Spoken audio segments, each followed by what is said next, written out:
Bonjour à tous. Lors de cette vidéo, nous allons paramétrer notre driver de notre moteur pas à pas. Alors, comme j'ai expliqué lors de la vidéo précédente dans la présentation, on va utiliser un driver DS1044 pour nous et on va le raccorder à mon PC. Donc il faut un câble spécial qui coûte pas très cher, hein. Voilà, vous avez un câble ici là, c'est un bout, vous le mettez ici, et après la sortie là, on passe par le boîtier UDP30 et vous le sortez en USB, et de l'USB vous le raccordez à votre ordinateur. Alors pour communiquer, il faut un logiciel qui est gratuit. Je l'ai ici, voilà, UDP Commander, donc de LAM Technologies. C'est LAM Technologies qui fabrique le driver. Il faut créer un compte de mémoire, hein, et vous le téléchargez gratuitement et vous l'installez sur votre ordinateur. Il faut être administrateur bien évidemment. Et une fois que vous l'avez installé, on arrive ici. Voilà, on arrive à cette interface qui est très simple. Et je raccorde mon driver, et ici là je mets ici connect, et ici il va essayer de trouver notre driver.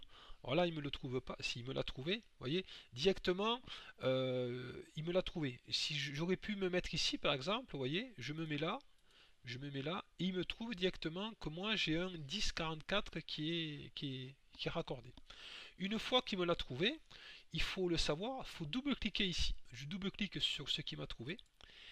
Voilà, là il se connecte et là j'ai mes paramétrages.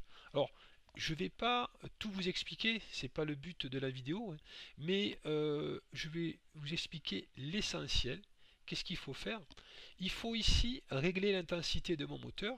Alors moi, je l'avais réglé au préalable, donc c'est un moteur 3 ampères, donc je choisis 3. Si votre moteur fait 2,1, 2,2, mettons, on met 2,2, hein, bien évidemment. Moi, j'ai un 3 ampères, et après, ce qui est très important, c'est la résolution. Donc, qu'est-ce que ça veut dire ça, 800? Donc, ça veut dire que si je lui envoie 800 impulsions, hein, 800 impulsions, 800 pulses, on va le voir, hein, je l'avais un petit peu expliqué lors de la vidéo précédente, on lui envoie 800 impulsions, le moteur il va faire un tour. Je lui en envoie 8000, il va faire 10 tours. Je lui envoie 400, il va faire un demi-tour. Voilà, ça c'est très important. Donc, le restant, je ne vais pas vous l'expliquer, c'est pas le but de la vidéo. Une fois que j'ai fait ça, je clique ici, là, configure drive, et là, je transfère ma configuration sur le drive, et voilà, c'est fini. Il me marque que c'est configuré. Voilà, tout simplement, on fait ça. Pour configurer, on va toucher que ces paramètres pour ce tutoriel.